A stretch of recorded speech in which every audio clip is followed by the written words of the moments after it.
Hey, everybody. Welcome to Tuesday Tips to Unleash Your Amazing.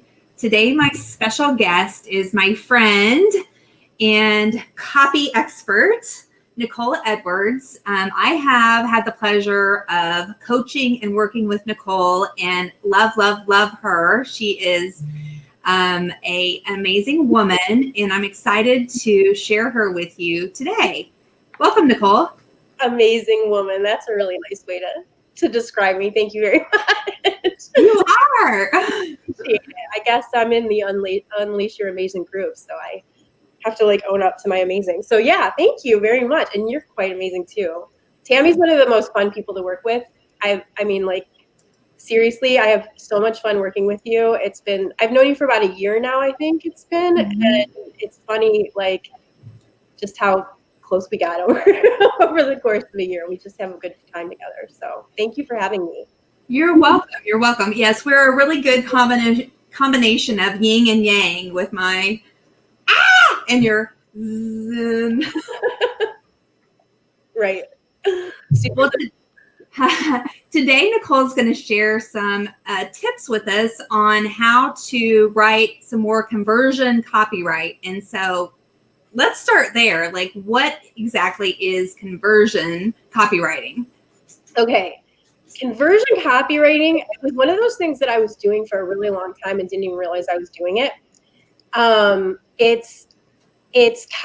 Copywriting is, it's writing, but it's a different style. It's a different intent. And conversion copywriting is all about, I hate to say all about making the sale, but it's about converting. It's about making the reader take action. So there's a science to it. It's a little bit of storytelling, and it's a little bit of storytelling. It's a little bit of science. There's the beautiful thing about it is that you can break the rules. So as I'm saying this, breaking the rules is totally okay in conversion copywriting. You want to use psychology. You want to pull all the stops when you're using it. It's not just grammar or sounding clear or, articulately conveying your message. It's about making them feel something. It's about compelling them. Yeah. So I love what you just said there about it's not always just about the grammar. Because sometimes we don't speak in proper grammar. So I think one of the things that you taught me was, you should write like you speak. So can you share a little bit more about that? Yeah. You absolutely. This is a saturated market we're in. We all know that. We're all, it can feel very there's too many, whatever. So you have to be yourself. I really think that that's what cuts through the noise. And the way yourself is to get really comfortable with writing and sounding like yourself without sounding salesy. Conversion copy is sales copy, but it's not necessarily something that you. Let me roll back for a second here. What was I? I'm having too many thoughts at once. Sorry, that's my ADD. So we're talking about how do you use your voice to come across in your messaging? Yeah. So contractions, that's the easy answer to that. Use contractions because people speak in contractions. That's the easiest way to get really comfortable with dropping the formalities. Mm-hmm. I'm not saying, sloppy errors, but contractions, fragments, sentence fragments. We speak choppy. We speak staccato in a lot of ways. Or maybe you don't. Maybe you have a very fluid language.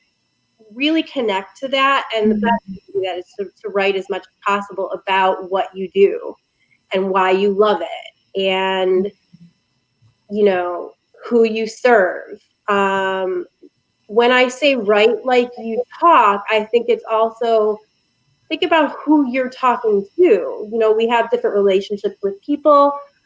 We speak to people differently. If you're talking to someone who might be interested in your product, you're there to serve, you're there to help. How is that going to change your your tone. I don't know, good tips so far. Does this make sense? Like I'm trying to Yeah.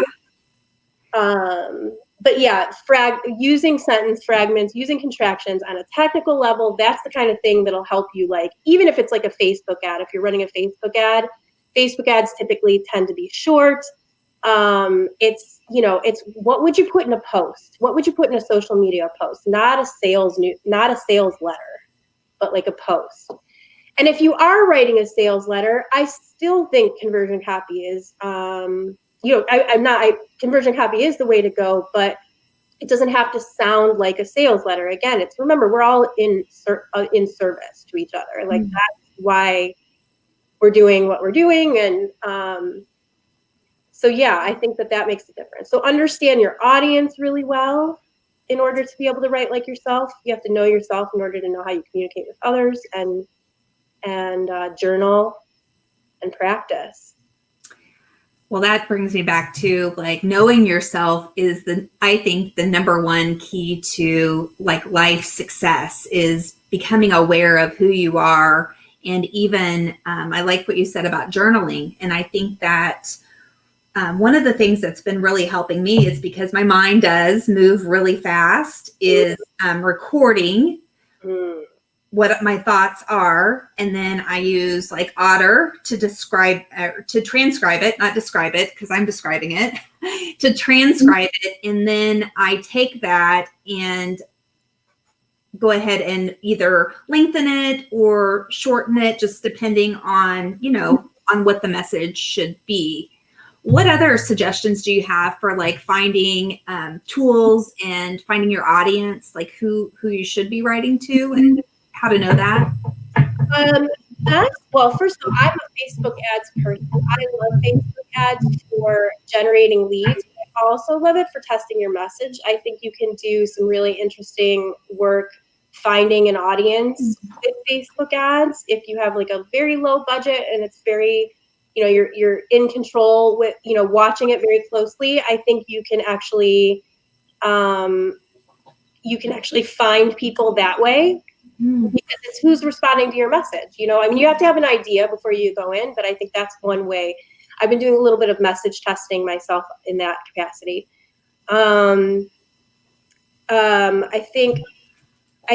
think the other thing is, well, first of all, we are online all day, all night. There's groups. There's tons of groups if you've got an interest, go into a group. You can spot, this is a great way to write like you write, but also the way people understand and listen is by going into groups to find your people and looking at what they're saying and use those words.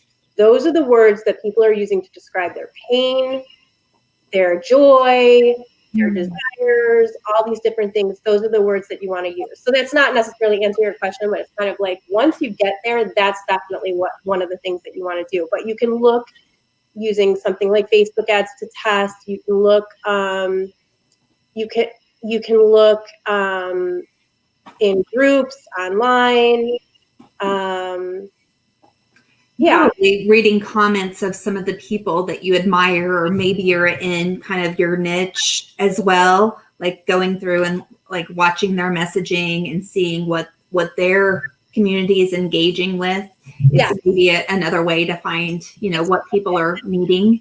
Yeah, it's paying attention to what people are saying and how they're describing their problems and what is it. They may not even know that you exist out there or that your product exists, but you see that they have the pain point that they're talking about. So it's a different way of listening. It's a totally different, it's a different way of listening. Yeah.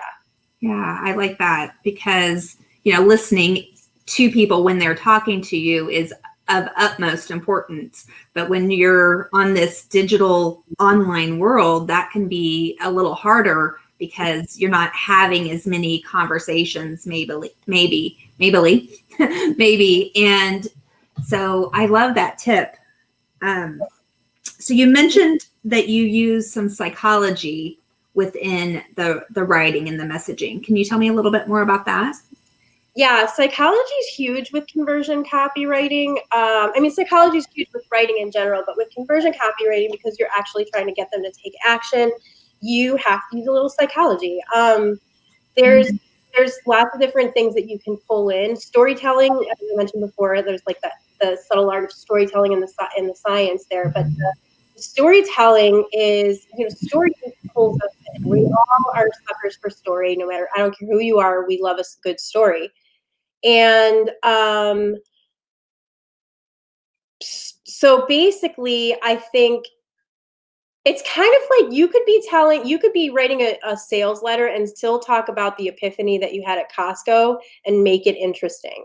You know what I'm saying? Does that make sense? Like, Yeah. pulling in the human parts of yourself, because no one wants to buy from just like the big man or some stranger. They want to feel a connect, especially if you're a service provider. They want to feel a connection with the person. And so story is a huge, huge psychological tool to use in conversion copywriting. Oftentimes with story, like little tricks with story would be like starting in the middle of the story. Like if you're writing a sales email or something like that, start in the middle of the story at the top of the email and work your way down to the juice. You always want to tell the story first before you you make the pitch. The story sets everything up. It's kind of like the tee for the tee-ball. Does that make sense? It does. And it reminds me of one of the things that I talk about when you're communicating with the direct person. Like, tell me the end of the story before you tell me the story, and then I'm going to be able to follow you a lot better versus trying to figure out, okay, what are you trying to tell me? Is that kind of what you're saying? Yeah, yeah. Well, yeah, I think that, and also usually the beginning of the story or the middle of the story is the most interesting part of the story. And so it's the hook. It's when we tell stories sequentially, like in a linear fashion, you notice a lot of Hollywood movies, a lot of stuff that we watch now, they're not necessarily like linear or chronological. It's because that can be really boring. It's very predictable. We all know what's going to happen at the end, usually when you tell it in that kind of sequential way. So if you started in the middle, you're typically you're like, you're provoking curiosity, and yeah. So storytelling is huge. I think that's my number one tip. And I could go on about the storytelling, but also I think urgency and scarcity, which I hate the word scarcity. It always makes me feel like there's like something coming from without, but at the same time, you do need to tell them if this is a limited time, it's a limited time. If it's if it's only available for a certain amount of a few days, it's only available for a few days. That's one thing with conversion copywriting and just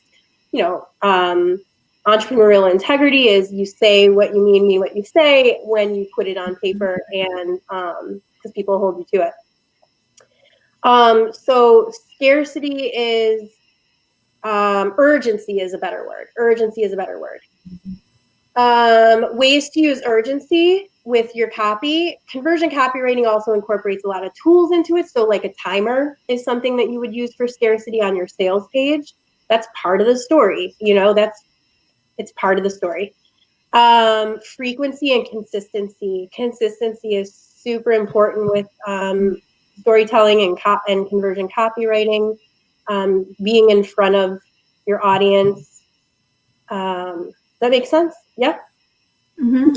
Yeah, I think that one of the things that you've shared with me and worked with me on that I'm still not great at, mainly because I don't enjoy receiving a ton of emails. So I have a little bit of a blockage about sending consistent emails, although I know that it's important. Can you share a little bit about your thoughts on emailing? Yeah, email, I remember in it was 2000. It was like 2000. They were like, email's dead. Like it was like email's so passe, because it was like, I think when Facebook was starting and all that. And I think that lasted for like a hot minute, because today email is just as important as social.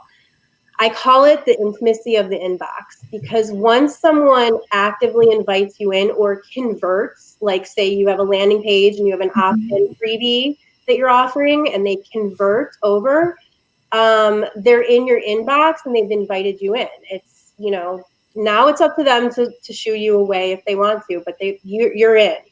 And so there's that level of trust that they've given, it's different from going to a social media post, liking, and then coming back. And the thing is people get really freaked out. Like, you want me to send 15 emails during my launch? Like, yeah, I actually do. And here's why.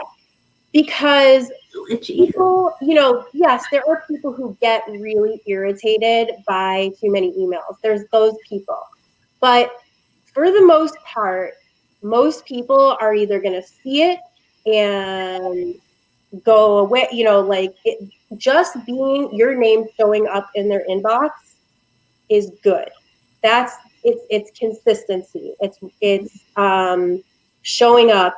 And even if they don't open it, they're seeing your name. And eventually, if they're not like unsubscribing, most of the time they're going to open it. And they may not open every single one, which is why you write the story that tells the sale in the emails. There's each email is, I'm sorry, I'm bouncing around a little bit. I apologize. But like each story is like a little component each email is a little component or a little chapter in the story that tells that leads to the sale.